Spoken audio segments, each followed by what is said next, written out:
Universe আপনার কাছ থেকে মাত্র কয়েকটা মিনিট চাইছে।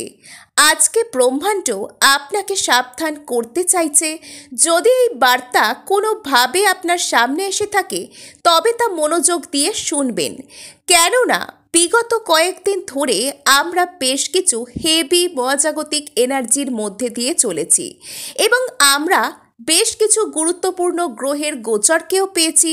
তার ফলে কোনো এক সময় আমাদের এনার্জি হয়তো ভীষণ হাই হয়ে যাচ্ছে, আবার কোনো এক সময় আমাদের এনার্জি ভীষণ লো হচ্ছে।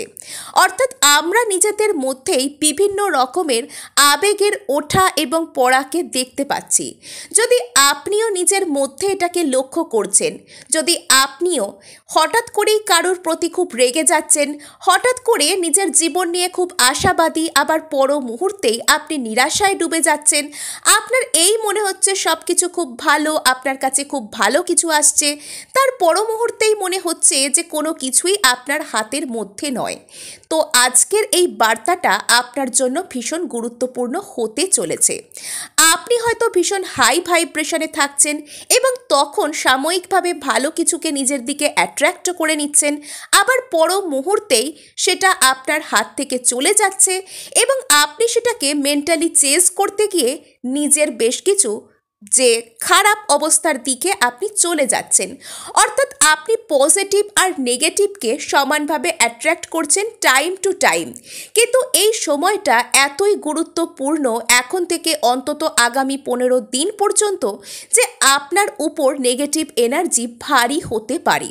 কি কি কারণে আপনার উপর এই নেগেটিভ এনার্জি আসতে পারে এবং তাকে এড়ানোর জন্য আপনি ঠিক কি কি করবেন। নাম্বার 1, আপনি এই সময় কোনো গুরুত্বপূর্ণ সিদ্ধান্ত নেয়ার সময় রাগ অথবা অন্য কোনো ইমোশান, দুঃখ, নেগেটিভ যে সমস্ত ইমোশানগুলো, সেগুলোর বশবর্তী হয়ে কোনো সিদ্ধান্ত নেওয়া থেকে বিরত থাকুন। অর্থাৎ আপনার এক্ষুনি হয়তো কোনো এক ব্যক্তির উপর খুব রাগ হয়েছে, আপনি রেগে গিয়ে তাকে দু কথা শুনিয়ে দিলেন বা সম্পর্ক একেবারে রাখবেন না বলে ভাবলেন। বিষয়টা ওই ব্যক্তিকে পুরোপুরি মুখের উপর গিয়ে বলার আগে একবার মনে মনে স্ক্রুটিনি করে নিন। আপনার সম্পত্তিগত কোনো সমস্যা রয়েছে, আপনি সেখানে বিরক্ত হয়ে কোনো সিদ্ধান্ত নিয়ে নেওয়া অথবা কোনো কারোর দ্বারা ইনফ্লুয়েন্সড হয়ে গিয়ে কোনো সিদ্ধান্ত নেওয়ার আগে আপনি একবার হলেও নিজের মনে মনে বিবেচনা করুন। দরকার হলে যদি বিচক্ষণ কোনো ব্যক্তির সাথে আপনার পরিচয় থেকে থাকে, যিনি আপনাকে গাইড করেছেন এর আগে সফলভাবে, তার সাথে একবার হলেও আলোচনা করে নিন। যদি কোনো একটা সিচুয়েশন আপনার এই মুহূর্তে অসম্ভব বলে মনে হচ্ছে, আপনি একদমই মনে করছেন যে এখানে বোধহয় আর কিচ্ছু হওয়ার নয়, আপনার এতদিনের মেহনত সমস্ত কিছুই জলে চলে গেছে, এখানে আর কিছুই হবে না, তবে আপনি সেখান থেকে পুরোপুরিভাবে সরে আসার আগেও নিজেকে অন্তত কিছুটা সময় দিন, ভাবুন। হ্যাঁ, যদি সেখানে আপনার সম্মান নিয়ে পুরোপুরিভাবে টানাটানি হচ্ছে অথবা আপনার অন্য কোনো সিরিয়াস ক্ষতি হয়ে যাচ্ছে, আপনি সেই জায়গা থেকে সরে আসুন, নিজেকে বাঁচানোর মতন জায়গায় চলে আসুন। কিন্তু এখানে আপনি এখনই চট করে কোনো সিদ্ধান্ত নেবেন না, কেননা এই সময় আমাদের মধ্যে বেশ কিছু কনফিউশন, বেশ কিছু ভ্রম তৈরি হবে। বেশ কিছু মানুষ হয়তো আমাদের সাথে এমনিই কথা বলা বন্ধ করে দেবে।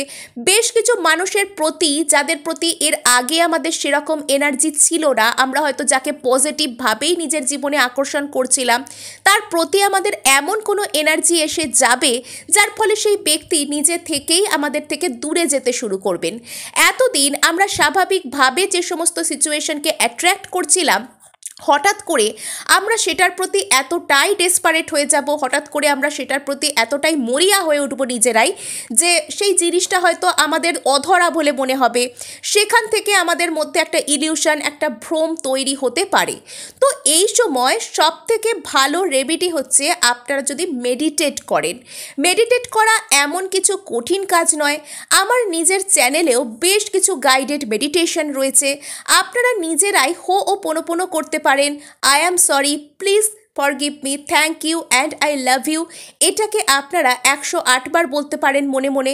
এবং যখন আপনারা এগুলো করবেন তখন চাইবেন যে দিনের যে কোনো নির্দিষ্ট একটা সময় আপনারা যেন কোনো একটা জায়গায় বসেন এবং সেখানে কিছুটা পারলে প্রকৃতির খোলা হাওয়া, অর্থাৎ আপনার বাড়ির কোনো ব্যালকনি হতে পারে, জানলা হতে পারে খোলা, বারান্দা, ছাদ, যে কোনো জায়গায় আপনারা বসুন। বসে নাক দিয়ে গভীরভাবে শ্বাস নিন এবং মুখ দিয়ে ছেড়ে দিন। এবং এটা আপনারা 4-5 মিনিট করতে পারলে কমপক্ষে ভালো হয়। 5 মিনিট 10 মিনিট এরকম আপনারা কন্টিনিউ করুন। অর্থাৎ আপনারা simple breathe in breathe out exercise meditation থেকে কন্টিনিউ করতে পারেন। অর্থাৎ এই সময় আপনাদের মনের মধ্যে যে সমস্ত ভাবনাগুলো চলছে সেগুলোকে একটু হলেও শান্ত করবার প্রয়োজন রয়েছে। আমরা যখন কোনো কিছুর সম্পর্কে গভীরভাবে ভাবতে থাকি তখন সেটা পজিটিভই হোক বা নেগেটিভই হোক, একটা টাইমের পর কিন্তু সেটা গিয়ে দুশ্চিন্তায় পরিণত হয়। অর্থাৎ মনের ভাবনা থেকে আমরা যখন কোনো সদুত্তর পাই না তখন আমাদের মন থেকেই আমরা বেশ কিছু নেগেটিভ উত্তর নিজেরা তৈরি করে নিই, আর সেগুলো আমাদের আরও বেশি করে নিরাশ করে দেয়, সেগুলো আমাদেরকে আরও বেশি করে মরিয়া করে তোলে এবং সেখান থেকেই আমাদের জীবনে বিভিন্ন রকমের ক্ষয় বলুন, কোনো প্রিয় মানুষের ছেড়ে যাওয়া বলুন, বা যে কোনো রকমের প্রবলেমগুলো সেখান থেকেই তৈরি হয়। তো আমাদের এই মুহূর্তে সবথেকে বড় কনসার্ন হলো নিজের ভাইব্রেশনকে, নিজের এনার্জিকে গার্ড করা। নিজের এনার্জি যদি আমরা গার্ড করতে পারি তাহলে কোনো নেগেটিভিটি আমাদেরকে কোনো ক্ষতি করতে পারবে না। আমরা এর কারণে আমাদের পছন্দের যে কোনো দেবী দেবতা হন, আমরা যে শক্তিতে বিশ্বাস করি, যে রিলিজিয়ানকেই ফলো করি না কেন, তার কোনো পবিত্র কথা আমরা প্রত্যেক দিন শুনতে পারি, কোনো পজিটিভ মোটিভেশনাল ভিডিও আমরা দেখতে শুনতে পারি, আমরা কোনো মন্ত্র মনে মনে চ্যান্ট করতে পারি, আমাদের যা কিছু মনে হচ্ছে, যে যা কিছু শুভ, যা কিছু পজিটিভ, আমরা সেগুলোকে মনে করতে পারি। আর যখন কোনো ব্যক্তির কথা আমরা অতিরিক্ত এই সময়টায় মনে করব এবং নেগেটিভ হয়ে যাব, সেই সময় আমরা নিজেদেরকে পজিটিভ অ্যাফার্মেশন দেবো। আমাদের এই সময় কারোর কথা অতিরিক্ত ভাবার দরকার নেই। আমরা যদি এটাও মনে করি যে অমুককে যদি আমি ম্যানিফেস্ট করাটা ড্রপ করে দিই অমুক আমাকে ছেড়ে চলে যাবে, এরকম কোনো কিছুই হবে না।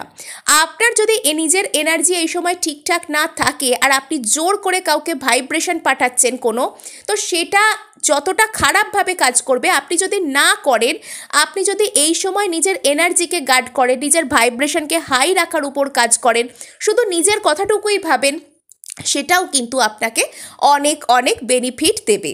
তো আজকের এই আলোচনার বিষয়বস্তু এটাই যে এই সময় আপনার এনার্জি কিন্তু যে কোনো দিকে, যে কোনো ডিরেকশনে চলে যাবে এবং সেখান থেকে আপনার একটা নেগেটিভিটি অথবা কাউকে মেন্টালি অতিরিক্ত চেজ করার ফলে সেই ব্যক্তির আপনার থেকে দূরে চলে যাওয়া, কোনো সিচুয়েশন, কোনো জব বলুন, কোনো শারীরিক অবস্থা বলুন, সেটাকে আপনি পেতে চাইছেন, সেটা পেতে গিয়ে আপনার অতিরিক্ত মরিয়া হয়ে ওঠা এবং তার ফলে নিরাশ হয়ে যাওয়া। এবং যখনই আমরা নিরাশ হই আমরা ডাউন ফিল করি, আমাদের ভাইব্রেশন লো হয়। তো এই সময় যে কোনো রকমের নেগেটিভ এনার্জি কিন্তু আমাদের উপর আরও বেশি করে চেপে বসে, আর সেখান থেকে বেরোতে গেলে আমাদেরকে আরও বল প্রযুক্ত করতে হয়। তার ফলে আমরা যা কিছু চাইছি সেটা আমাদের কাছে আসাটা আরও পিছিয়ে যায়, আরও প্রবলেমে পড়ে যাই আমরা। সুতরাং এই সময় থেকে আগামী মোটামুটি 15-20 দিন যখন আপনি ভিডিও দেখছেন, এই সময়টা নিজের ভাইবসকে যতটা পারবেন হাই করুন। এবং যদি কারোর সম্পর্কে নেগেটিভ চিন্তাভাবনা মনের মধ্যে আসে, সেটাকে জোর করার দরকার নেই যে জোর করে আমি মনের মধ্যে ওটা চেপে রাখবো, সাপ্রেস করব, তার বদলে জোর করে অন্য কিছু ভাববো, এরকম কিছু নয়। যখন মনে মনে ভাবছেন, মনে হচ্ছে, ঠিক আছে, তার সাথে আপনি নিজেকে পজিটিভ অ্যাফার্মেশন দিন। যখন প্রত্যেকবার আপনি মনে করে নিজেকে নেগেটিভ ভাবনা এলেই পজিটিভ অ্যাফার্মেশনগুলোও দিতে থাকবেন, তখন আস্তে আস্তে আপনার সাবকনসিয়াস কিন্তু সেটাকে অ্যাডাপ্ট করতে শুরু করবে এবং আপনার প্রবলেমও সলভ হতে শুরু করবে। সুতরাং সকলেই ভালোভাবে দিনগুলোকে কাটান, সাবধানে থাকুন এবং বেশি রাগারাগি করবেন না। বেশি কোনো কিছু নিয়ে ভয় পাওয়া, মাথা গরম করে কোনো সিদ্ধান্ত নেওয়া, এগুলো থেকে বিরত থাকুন। সবাই সুস্থ থাকুন, ভালো থাকুন। আজকে এটুকুই, দেখা হচ্ছে নেক্সট ভিডিওয়ে। ধন্যবাদ।